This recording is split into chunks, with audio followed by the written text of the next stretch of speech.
سلام و درود، خوش اومدید به این ویدیو. توی این ویدیو قصد بهتون آموزش بدیم که چطوری میشه توی کامپیوتر و لپتاپ تو ویندوز 10 و 11 اسکرین شات گرفت از صفحه و اونو خب هر جایی که بخوایم بتونیم استفاده بکنیم. و اینکه خب این آموزشی که میخوام بدم خیلی آسونه، یعنی گوگل میتونید راحت پیداش بکنید.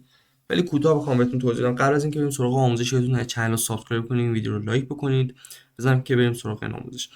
روی دکمه کیبوردتون اگه همین الان نگاه بکنید، توی قسمت بالا، یعنی اون قسمتی که F1 F2 اینا نوشته شده، یک کلیدی هستش که همچین اسمی داره نوشته PRTSC.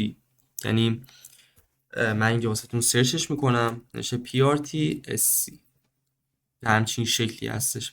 اگر اون دکمه رو کلیک کنید روش، قسمت اسکرین شات واسهتون فعال میشه و میتونید اسکرین شات بگیرید. مثلا من این صفحه رو میخوام ازش اسکرین شات بگیرم.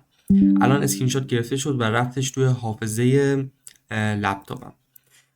و وقتی روش کلیک بکنید یا مثلا این قسمت رو بزنید، میتونید اون فایلی که هستش، یعنی اون قسمتی که ذخیره میشه رو پیدا کنید. الان من روی این کلیک بکنم، این میاد بالا و اینجا وقتی من بخوام برم مثلا روی این کلیک بکنم اوپن اسکرین شاتس فولدر رو بزنم، تمام اسکرین شات هایی که تا الان گرفتید واسهتون نشون داده میشه.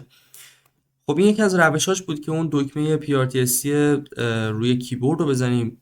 دکمه دیگه ای که وجود داره که میانبر هستش که من بیشتر استفاده میکنم، اینه که دکمه ویندوز به اضافه شیفت به اضافه اس رو بگیریم. یعنی این ستا رو با هم دیگه بزنیم، اول ویندوز، بعد شیفت، بعد اس، که میبینید دوباره بخش اسکرین شات میادش بالا. که مثلا من این قسمت رو انتخاب میکنم، میخوام اسکرین شات بگیرم.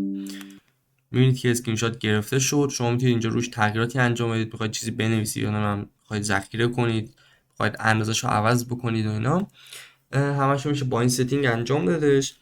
این ستینگ قابلیت های دیگه هم داره که مثلا دقت کنید اینجا میشه حتی ویدیو هم گرفتش از صفحه، که حالا من تا حالا باش میدونید تا حالا ازش استفاده نکردم. با OBS رکورد میکنم، اینو توی حالا قسمت دیگه بهتون کامل آموزش میدم، ولی خب اگه خواستید میتونید استفاده بکنید، اون هم هستش.